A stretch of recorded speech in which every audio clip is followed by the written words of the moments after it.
Serial നടി പാർവതി വിജയ് വിവാഹമോചിതയായെന്ന് പ്രഖ്യാപിച്ച് രംഗത്ത് വന്നത് വലിയ വാർത്തയായിരുന്നു. പാർവതിയുടെ വിവാഹവും അതുപോലെ വളരെ പെട്ടെന്ന് എടുത്തൊരു തീരുമാനത്തിൻ്റെ പുറത്ത് തന്നെയായിരുന്നു. കുടുംബവിളക്ക് സീരിയലിൽ അഭിനയിച്ചുകൊണ്ടിരിക്കുന്ന സമയത്താണ് അതിൻ്റെ ക്യാമറാമാനുമായി നടി ഇഷ്ടത്തിലാകുന്നത്. 3 മാസത്തെ പ്രണയത്തിനൊടുവിൽ ഇരുവരും ഒളിച്ചോടുകയും വിവാഹിതരാവുകയും ചെയ്തു. ശേഷം ഒരു പെൺകുഞ്ഞിന് ജന്മം കൊടുക്കുകയും ചെയ്തു. എന്നാൽ അധികം വൈകാതെ ദമ്പതിമാർ ഡിവോഴ്സിലേക്ക് എത്തുകയായിരുന്നു. ഇപ്പോഴിതാ വിവാഹമോചനത്തെക്കുറിച്ചും ഒളിച്ചോട്ടത്തെക്കുറിച്ചും എല്ലാം തന്നെ തുറന്നു സംസാരിച്ചിരിക്കുകയാണ് പാർവതി വിജയ്. ഇപ്പോൾ എനിക്കാകെയുള്ള വിഷമം അന്ന് വീട്ടുകാരെ ഉപേക്ഷിച്ച് ഇറങ്ങിപ്പോയല്ലോ എന്നോർത്തിട്ടാണ്. അങ്ങനെ ചെയ്യാൻ പാടില്ലായിരുന്നോ എന്ന് എനിക്കിപ്പോൾ തോന്നുന്നുണ്ട്. പിന്നെ ഭർത്താവായിരുന്ന ആൾ പോയതിൻ്റെ വിഷമം ഇല്ലെന്നല്ല പറയുന്നത്. എത്രയായാലും അദ്ദേഹം എൻ്റെ കുഞ്ഞിൻ്റെ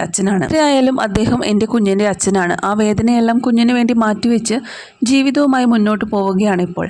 ഒളിച്ചോടുന്ന സമയത്ത് അച്ഛൻ അമ്മ ബന്ധങ്ങൾ ഒന്നും നമ്മുടെ മനസ്സിലുണ്ടാകില്ല. എങ്ങനെയെങ്കിലും ഒന്ന് പോയാൽ മതിയെന്ന് മാത്രമായിരിക്കും. ഒന്നിനെക്കുറിച്ചും ചിന്തിക്കില്ല. കുറേ കഴിഞ്ഞാണ് അന്ന് എങ്ങനെയാണ് ഇറങ്ങിപ്പോരാൻ സാധിച്ചതെന്ന് ഓർമ്മിക്കുന്നത്. എന്ത് ധൈര്യത്തിലാണ് ഇറങ്ങിപ്പോയതെന്ന് ഓർത്ത് എനിക്ക് തന്നെ ടെൻഷനായിപ്പോയി. പെട്ടെന്നുണ്ടായ ഒരു തോന്നലിലാണ് ഇതൊക്കെ സംഭവിക്കുന്നത്. ആത്മഹത്യ ചെയ്യുന്നവരും അങ്ങനെ തന്നെയാണ്. എത്ര ധൈര്യശാലിയാണെങ്കിലും അല്ലെങ്കിലും ഒറ്റ സെക്കൻഡിലെ തോന്നലിലാണ് അങ്ങ് ചെയ്യുന്നത്. ആലോചിച്ച് തീരുമാനിക്കാൻ ഞാനിപ്പോൾ പറയുന്നത് അതുകൊണ്ടാണെന്നും പാർവതി പറയുന്നുണ്ട്. ഒളിച്ചോടി കല്യാണം കഴിച്ച് ഭർത്താവിൻ്റെ വീട്ടിലേക്ക് എത്തിയപ്പോൾ ഭയങ്കര സങ്കടമായിരുന്നു. വീട്ടുകാരെ ആലോചിച്ച് കരഞ്ഞതുകൊണ്ട് കാര്യമില്ല. എന്തായാലും ഇറങ്ങിപ്പോന്നു. ഇനിയുള്ള കാലം നന്നായി ജീവിക്കാമെന്ന് വിചാരിച്ചു. പിന്നീട് വീട്ടുകാരുമായി സംസാരിച്ച് നല്ല രീതിയിലായപ്പോൾ വിഷമമെല്ലാം മാറി. എന്നാൽ ഭർത്താവുമായി ഒരുമിച്ച് മുന്നോട്ട് പോകാൻ പറ്റില്ലെന്ന് തമ്മിൽ ഓരോ വഴക്കുകൾ നടക്കുമ്പോഴും തോന്നും.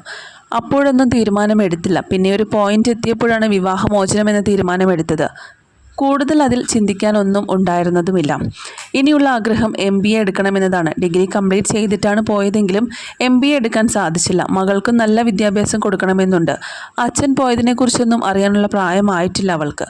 അവളുടെ അച്ഛനായതുകൊണ്ട് അവർ തമ്മിൽ സംസാരിക്കുന്നതെന്ന് പറയാനൊന്നും ഞാൻ ആളല്ലെന്നും പാർവതി പറയുന്നുണ്ട്. വിവാഹമോചനത്തെപ്പറ്റി പറഞ്ഞ ശേഷം എനിക്ക് പിന്തുണ തരികയും നന്നായി കമൻ്റ് ഇട്ടവരുമുണ്ട്. പക്ഷേ മറ്റു ചിലർ കുത്തി സംസാരിക്കും. നീ അവൻ്റെ കൂടെ ഇറങ്ങിപ്പോയതല്ലേ, ഇങ്ങനെ വരികയുള്ളൂ എന്ന് ഞങ്ങൾക്ക് അന്നേ അറിയാമായിരുന്നു. ഇങ്ങനെയെല്ലാം കമൻസുകൾ വരുന്നുണ്ട്. അതൊക്കെ കാണുമ്പോഴാണ് സങ്കടം വരിക.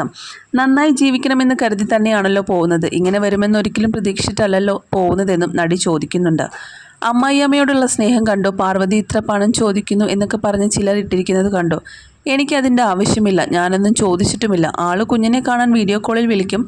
ആവശ്യമില്ലാത്ത വാർത്തയൊന്നും ആളുകൾ കൊടുക്കാതിരിക്കുകയാണ് വേണ്ടതെന്നും പാർവതി പറയും. ഇപ്പോൾ മാനത്തെ കൊട്ടാരം എന്ന സീരിയലിലെ നെഗറ്റീവ് റോളിലാണ് പാർവതി വിജയ് അഭിനയിക്കുന്നത്. അഭിനയിക്കാൻ ഒരുപാട് അവസരങ്ങൾ വരുന്നുണ്ടെന്നും നല്ലത് നോക്കി സെലക്ട് ചെയ്യുമെന്നുമാണ് പാർവതി പറയുന്നത്. തൻ്റെ പുതിയ ജീവിതമാണിതെന്നും അതുപോലെ എല്ലാ കാര്യവും താൻ ചിന്തിച്ചു മാത്രമേ ചെയ്യുകയുള്ളൂവെന്നും ഇനി മകളെ നന്നായി വളർത്തണം, ആ മകൾക്ക് നല്ല വിദ്യാഭ്യാസം നൽകണം, അതുപോലെ തനിക്ക് MBA എടുക്കണം, അഭിനയത്തിലും കൂടുതൽ ശ്രദ്ധ കൊടുക്കണം, ഇങ്ങനെ തുടങ്ങി ജീവിതത്തിൽ ഒരുപാട് ലക്ഷ്യങ്ങളുമായി പുതിയൊരു ജീവിതത്തിലേക്ക് കാലെടുത്ത് വെച്ചിരിക്കുകയാണ് പാർവതി. പാർവതിക്ക് സപ്പോർട്ടുമായി നിരവധി പേരാണ് കമൻറ്റ് ബോക്സുകളിൽ എത്തിയിരിക്കുന്നത്.